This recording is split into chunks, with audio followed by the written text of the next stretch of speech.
Hello everyone, मैं doctor Nilima. जैसा कि मैंने कोर्स 6 के वीडियो स्टार्ट किए हैं, तो पिछले वीडियो में मैंने कोर्स 6 यूनिट 3 सेकेंड टॉपिक की बात की थी, जो टॉपिक था perception of safety at school. अब आज हम आगे बात करेंगे perception of safety at home and beyond. घर एवं उससे परे अर्थात घर के बाहर सुरक्षा की धारणा। तो आइए शुरुआत करते हैं। तो आज हम आधुनिकता एवं भौतिकतावाद के दौर में हैं और इसमें परिवार जैसी पवित्र संस्था के रिश्ते भी तार तार होते नजर आ रहे हैं।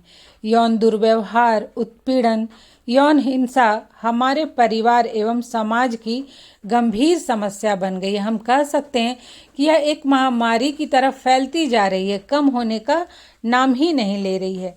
मानवीय मूल्यों का ह्रास इतनी तेजी गति से हो रहा है, इतनी तीव्र गति से हो रहा है कि घर हो या बाहर या धार्मिक स्थल हो या शिक्षण संस्थान हो या बाजार हो, मेला हो, कहीं भी आए दिन यौन उत्पीड़न से संबंधित घटनाओं की खबर हमें पढ़ने को मिल जाती है। टीवी में हम अगर न्यूज़ देखते हैं तो हम उसमें सुनते और देखते भी हैं।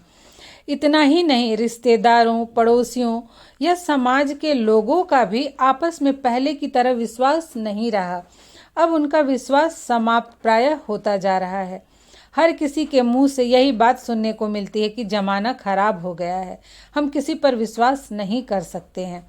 आज चाहे 1 वर्ष की बच्ची हो या फिर 80 साल की वृद्ध महिला हो, कोई भी सुरक्षित नहीं है। इससे संबंधित जो शोध किए गए हैं वो बताते हैं कि महिला शोषण की जितनी भी घटनाएं होती हैं, उनमें से 80% घटनाएं घर से ही संबंधित होती हैं। घर एवं घर से बाहर होने वाले यौन शोषण, दुर्व्यवहार एवं हिंसा को हम निम्नलिखित बिंदुओं के द्वारा समझ सकते हैं। तो ये टॉपिक ऐसा है जो हमारे परिवार एवं समाज की इस समस्या के विषय में हमारा ध्यान आकर्षित करता है। सच पूछे तो इस टॉपिक को बनाने में मैं बहुत सोचने लगी कि हमारा परिवार, हमारा समाज कहाँ जा रहा है, और शिक्षक वर्ग पर ही ये बहुत बड़ी जिम्मेदारी है कि बच्चों के विचारों में परिवर्तन लाएं, उनके मूल्यों में परिवर्तन लाएं और फिर से हमारा जो भारतीय आदर्श था, समाज का आदर्श था, संस्कृति का आदर्श था, उसे स्थापित करने का प्रयास करें। आगे बढ़ने से पहले मैं ये बता दूं कि मैंने इस वीडियो को बनाने के लिए जो भी कंटेंट पाया वो गूगल से ही देखा। गूगल में जितने शोध हुए हैं इससे संबंधित, उसे मैंने देखा। आंकड़े तो ऐसे हैं कि जिसे देखकर मन बहुत दुखी हो जाए। तो एक परिभाषा मुझे मिली संयुक्त राष्ट्र की, जिसने लैंगिक हिंसा को इस प्रकार से परिभाषित किया है: लिंग आधारित हिंसा का कोई भी कार्य जिसके परिणाम स्वरूप महिलाओं को शारीरिक, यौन या मानसिक क्षति या पीड़ा होती है या होने की संभावना होती है, जिसमें ऐसे कार्यों की धमकी, जबरदस्ती या मनमाने ढंग से स्वतंत्रता से वंचित करना शामिल है, चाहे वह सार्वजनिक हो या निजी जीवन में हो। तो मतलब ऐसा नहीं है कि सेक्सुअल हरासमेंट ही लैंगिक दुर्व्यवहार है। मैंने अपने पहले वीडियो में बताया था कि अगर हमारा बहुत सारा व्यवहार भी ऐसा हो जिससे कि अगला पीड़ित होता है मानसिक और भावात्मक रूप से, तो वो भी लैंगिक दुर्व्यवहार ही है। United Nations population fund report के अनुसार भारत में 15 to 49 एज की जो महिलाएं हैं, उनमें से 70% महिलाएं पिटाई, बलात्कार और यौन शोषण की शिकार हैं, और ये सब घटनाएं मुख्यतः घरों में ही घटित होती हैं। सबसे पहले हम बात करेंगे परिवार में, घर में लैंगिक दुर्व्यवहार की। तो घर में कौन लोग लैंगिक दुर्व्यवहार करते हैं? माता पिता, भाई, रिश्तेदार, घरेलू नौकर, ड्राइवर भी होते हैं इसमें। सबसे पहले हम बात करते हैं माता पिता की। तो बालिकाओं के साथ लैंगिक दुर्व्यवहार करने में सबसे पहला नाम माता पिता का ही आता है। जैसा कि हमारा जो समाज है, भारतीय समाज है, ये पितृसत्तात्मक समाज है। यहाँ शुरू से ही महिलाओं को दबाकर रखा गया है, अपने अधीन माना गया है। और घर में बेटा बेटी हो तो वहाँ भी भेदभाव होता है। लड़की और लड़कियों में भेदभाव घर से ही शुरू होता है। अगर जहाँ सेक्रीफाइस की बात होती है तो लड़कियों को ही सेक्रीफाइस करना होता है। लोग लड़कों को ही आगे बढ़ाना, पढ़ाना लिखाना चाहते थे। अभी वर्तमान में बेटियों को भी बेटों के समान पढ़ाने लिखाने लगे, लेकिन फिर भी घर में कहीं ना कहीं भेदभाव होता ही है। अधिकतर घरों, विशेषकर ग्रामीण क्षेत्रों में, माता पिता अपने बेटे बेटियों में भेदभाव करते ही हैं। लड़कियों को हर पल यह एहसास दिलाया जाता है कि वह लड़की है, चाहे वो काम में हो या बात में हो। उन्हें अपनी मर्जी से कुछ भी निर्णय लेने की स्वतंत्रता नहीं होती है। इतना ही नहीं, कई बार तो हमें पिता द्वारा घर की बेटी के साथ यौन हिंसा संबंधी खबरें भी सुनने एवं पढ़ने को मिल जाती है। इसके अतिरिक्त यदि पिता सौतेला हो तब वो लड़की को अपनी बेटी के रूप में नहीं अपना पाता है और कई बार यौन शोषण करने और उससे देह व्यापार करवाने जैसी घटनाएं भी प्रकाश में आती रहती हैं। उसी प्रकार से यदि माँ सौतेली होती है तो उसके द्वारा भी अपनी बेटी के साथ मारपीट करने, लैंगिक दुर्व्यवहार करने, देह व्यापार करवाने जैसी घटनाएं घटती रहती है। तो सबसे पहले जो लैंगिक दुर्व्यवहार है वो परिवार में होता है और परिवार में अगर माता पिता चाहे तो इस लैंगिक दुर्व्यवहार को खत्म कर सकते हैं, कम ही नहीं खत्म कर सकते हैं। नेक्स्ट है भाई एवं उसके दोस्त। तो भाइयों द्वारा भी अपनी बहनों के साथ लैंगिक दुर्व्यवहार किया जाता है। सौतेले भाइयों के द्वारा तो अपनी बहनों के साथ यौन हिंसा की भी खबरें प्रकाश में आती हैं। मतलब जब भाई देखते हैं कि माता पिता उसे घर की बेटी से या उसकी बहन से ऊपर मान रहे हैं, उसे प्राथमिकता दे रहे हैं, तो वो फिर अपनी बहन के साथ भी उसका दुर्व्यवहार शुरू हो जाता है। वह भी उसके अधिकारों का हनन करना, उसकी स्वतंत्रता का हनन करना प्रारंभ कर देता है। और सौतेले भाई तो उसे अपनी बहन के रूप में अपनाते ही नहीं हैं। इसलिए कभी कभी यौन हिंसा की भी घटनाएं हमें सुनने और देखने को मिलती हैं। थर्ड है रिश्तेदार। तो पहले के जो रिश्तेदार होते थे और अब के रिश्तेदारों में बहुत फर्क आ गया, ये हम सभी देखते हैं। आज हमारे समाज में रिश्तेदारों में भी पहले की भांति विश्वास नहीं रह गया है। रिश्तेदारों के द्वारा भी अपने घर की बच्चियों का यौन शोषण या यौन दुर्व्यवहार करने की घटनाएं घटती रहती हैं। इसलिए अधिकतर माता पिता जरूरत पड़ने पर अपने बच्चों को रिश्तेदार के साथ अकेले कहीं छोड़कर जाना उचित नहीं समझते। पहले होता था कि कहीं जाना है या कहीं बाहर जाना है तो आसपास जो रिश्तेदार है वहाँ अपने बच्चों को छोड़ दिए और चले गए, सप्ताह दिन तक छोड़ गए। रिश्तेदारों के घर में बच्चे रहकर पढ़ते थे। लेकिन अब ये परंपरा धीरे धीरे खत्म होती जा रही कि कहीं ना कहीं इसमें अब रिश्तेदारों के बीच अविश्वास की भावना उत्पन्न हो गई है। समाज में ऐसी घटनाएं घट रही हैं कि लोग अपने रिश्तेदारों पर अब विश्वास नहीं कर पा रहे हैं। नेक्स्ट है नंबर 4, घरेलू नौकर या ड्राइवर। तो वर्तमान समय में माता पिता दोनों वर्किंग हो गए हैं, तो ऐसे में मध्यम एवं उच्च वर्गीय परिवारों में घरेलू नौकर एवं ड्राइवर रखना उनकी ज़रूरत बन चुकी है। ड्राइवर बच्चों को स्कूल छोड़ना और लाने का काम करते हैं और घरेलू नौकर बच्चों की देखभाल करते हैं। तो इन पर घर और बच्चों की जिम्मेदारी रहती है, जिसका फ़ायदा उठाकर यह बच्चों के साथ कई तरह के लैंगिक दुर्व्यवहार करते हैं। बच्चों को मारने, पीटने, खाना नहीं देने, उन्हें डराने, धमकाने और इससे भी अधिक कई बार हिंसा की भी घटनाएं हमें सुनने को मिलती हैं। नंबर 2 है सहपाठी या साथी समूह। तो वर्तमान में हम जानते हैं कि को एजुकेशन का ज़माना है और ऐसी स्थिति में बच्चे पढ़ते पढ़ते आपस में दोस्त भी बन जाते हैं, जो कि स्वाभाविक है। और इसी सिलसिले में उनमें अंतरंग संबंध भी कायम हो जाता है। और आजकल तो एक फैशन हो गया गर्लफ्रेंड और बॉयफ्रेंड रखने का। अगर जिसकी गर्लफ्रेंड नहीं है, जिसका बॉयफ्रेंड नहीं है, तो उसे लोग बहुत ही लोअर माइंडेड समझते हैं। तो ऐसे में वो क्या करते हैं कि अपना फ्रेंड तो है ही, और कभी कभी आप देखेंगे कि 4 लड़कों के बीच में एक लड़की घूमने चली जाती, कहीं फॉल चली गई, कहीं सुनसान जगह पे चली गई और वहाँ उसके साथ लैंगिक हिंसा जैसी घटनाएं घट जाती हैं। कई बार तो उनका मर्डर भी कर दिया जाता है।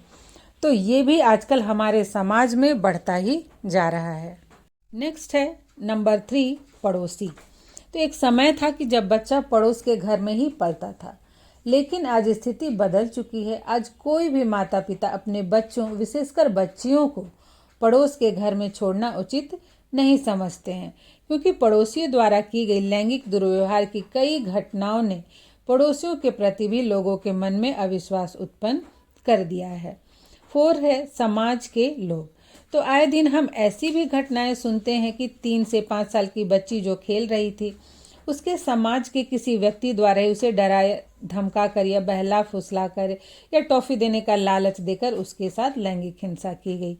ग्रामीण क्षेत्रों में अभी भी कई ऐसे जगह हैं जहां महिलाएं या लड़कियां शौच के लिए बाहर जाती हैं। वहां भी कई बच्चों, महिलाओं या वृद्ध के साथ लैंगिक हिंसा की जो घटनाएं हैं हमें सुनने एवं पढ़ने को मिली है।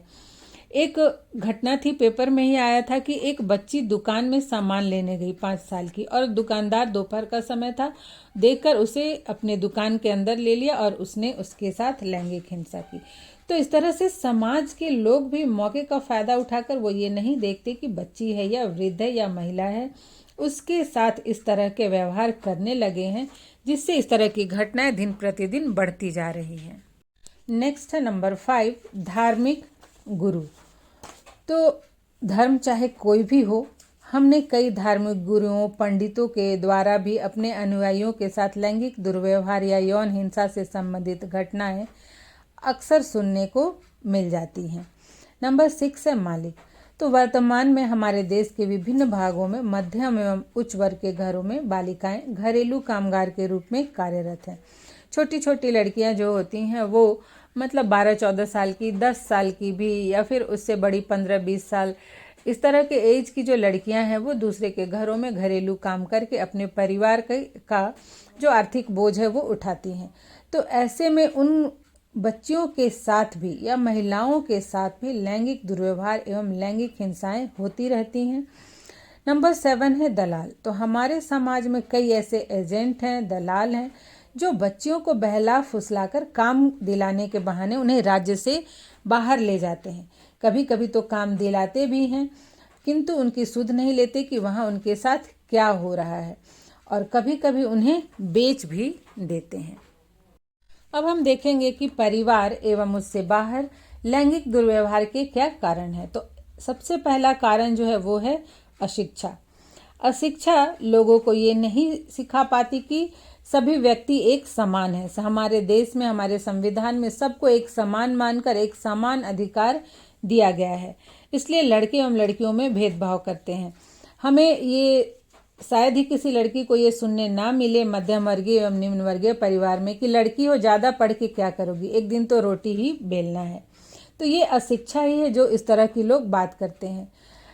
आज लड़कियां कहाँ से कहाँ नहीं पहुँच रही हैं, क्या काम नहीं कर रही हैं, लेकिन अशिक्षा के कारण वो उन्हें समझते हैं कि हाँ, इन्हें इन लड़कियों का बस काम है, बड़ी हो, शादी हो, घर संभालो, बच्चे पैदा करो, खाना बनाओ, बस यही। नेक्स्ट है परंपरा। तो हमारा समाज पुरुष प्रधान समाज है और आरंभ से ही स्त्रियों को, लड़कियों को पुरुषों के अधीन माना गया है। तो इसको देखकर बच्चे वो देखते हैं कि जैसे उनके घर में लड़कियों के साथ व्यवहार होता है, उनके बारे में जो सोच होती है वही सोच उनके मन में भी होता है। तो वो जो देखते हैं वो पीढ़ी दर पीढ़ी उसी तरह के का व्यवहार लड़कियों, महिलाओं के साथ होता रहता है। थर्ड है दयनीय आर्थिक स्थिति।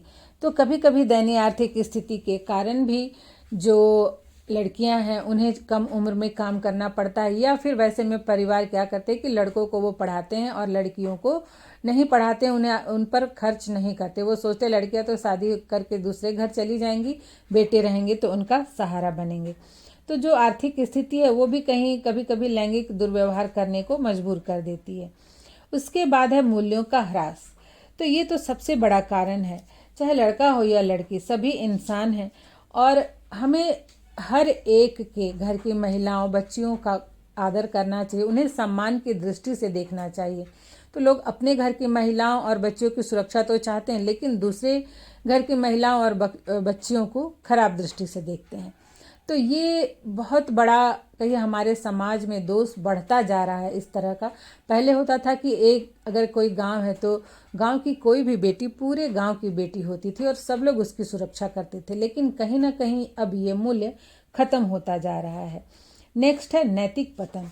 तो नैतिक पतन हो गया है कि इंसान केवल अपने सुख, क्षणिक सुख के बारे में सोचता है, अपने ईगो, अपने अहंकार को देखता है और फिर दूसरों के सुख या दूसरों की हानि के बारे में नहीं सोचता। क्या गलत है, क्या सही है, ये नहीं सोचता। बस अपनी इच्छा, अपना सुख उसके लिए सर्वोपरि होता है। थर्ड है बदले की भावना। तो तो कभी कभी बदले की भावना से भी लैंगिक दुर्व्यवहार किया जाता है। मान लीजिए दो पड़ोसी हैं, उनमें लड़ाई हो गया, अगर या फिर किसी एक पड़ोसी ने उसके घर की महिला या बेटी के साथ दुर्व्यवहार किया है, तो उस घर के लोग भी उस ताक में रहते हैं कि कब उनकी घर की बहू बेटियों की बेइज्जती करें। बहुत सिंपल सी घटना है कि अगर घर में भाई कोई गलती करे और बहन उसे बता देती है, उसे डांट या मार पड़ती है, तो वो भी इस ताक में रहता है कि कब अपनी बहन को वो भी उसी तरह से मार डांट खिलाए। नेक्स्ट है नशा का सेवन। तो हमारे समाज में आज जो नशा करना एक फैशन बनते जा रहा है, लड़के तो लड़के, लड़कियां भी आज इस क्षेत्र में भी लड़कों से पीछे नहीं हैं। हम चौक चौराहों पे, रोड पे लड़कियों को भी सिगरेट पीते देख सकते हैं। वो भी आज हुक्का बार में जाने लगी हैं, बियर बार में जाने लगी हैं। तो नशा जो है वो तो इंसान का जो चेतन है, जो चेतना है, जो कॉन्शियस माइंड है, उसको वो कहीं ना कहीं दबा देता है। नशे की हालत में इंसान क्या सही है क्या गलत है वो निर्णय नहीं कर पाता और फिर इसमें दुर्व्यवहार होते हैं।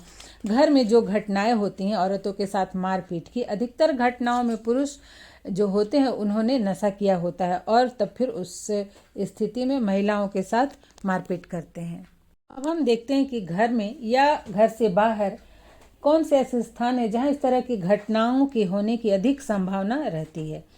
तो सबसे पहले घर में बच्चे का अकेले रहना। तो यदि बच्चा घर में अकेला होता है और कोई रिश्तेदार हो या घरेलू नौकर हो या ड्राइवर हो, तो ऐसे में उसके साथ दुर्व्यवहार होने की संभावना रहती है। फिर आप देखेंगे दोपहर में या शाम का जो गोधूली बेला होता है, उस समय जो बच्चे खेलते हैं अकेले या आना जाना करते हैं, तो उस समय भी इस तरह की घटनाएं होती हैं।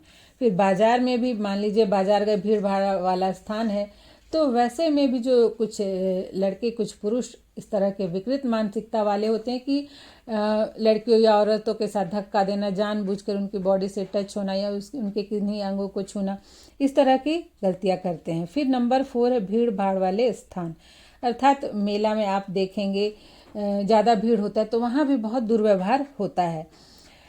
5 है पड़ोसी का घर। तो अगर पड़ोसी के घर में भी बच्ची को आप अपने छोड़ दे, कोई ना हो और कोई पुरुष सदस्य हो, तो वैसे में भी संभावना रहती है। 6 है सुनसान धार्मिक स्थल। तो देखिए धार्मिक स्थलों में भी पूजा करने का एक समय होता है, पूजा या प्रार्थना का, बाकी समय में तो वो सुनसान ही पड़ा रहता है। तो ऐसे समय में अगर धार्मिक स्थल बहुत सुनसान एरिया में, सुनसान जगह में है, वहाँ पर कोई महिला या लड़की अकेले जाती है पूजा करने, तो वहाँ पर भी उनके साथ दुर्व्यवहार की संभावना रहती है। नंबर 7 है शादी ब्याह का घर। तो जब घर में शादियाँ होती है तो उस समय बहुत भीड़ भाड़ होती है और घर के सारे लोग कहीं ना कहीं किसी काम में व्यस्त रहते हैं और अधिकतर शादी के घरों में लोग मदिरापान करते हैं, नशा का सेवन करते हैं। तो वैसी स्थिति में भी लड़कियों या महिलाओं के साथ दुर्व्यवहार होने की आशंका रहती है। नंबर 8 है अकेले यात्रा करना। तो अकेले यात्रा करना लड़कियों के लिए बहुत ही, कहिए कि अभी के समय में जोखिम भरा होता है, वो सेफ नहीं होता है। क्या आप कल्पना कर सकते हैं कि कोई लड़की 10-11 बजे या 2 बजे रात को अकेले ऑटो में आ सकती है? नहीं आ सकती है, क्योंकि हमारा समाज वैसा है ही नहीं। इसलिए लड़कियों के लिए अधिक रात में अकेले यात्रा करना या फिर बहुत दूरी तक अकेले यात्रा करना, ये सब आज भी हमारे समाज में जोखिम से भरा हुआ है।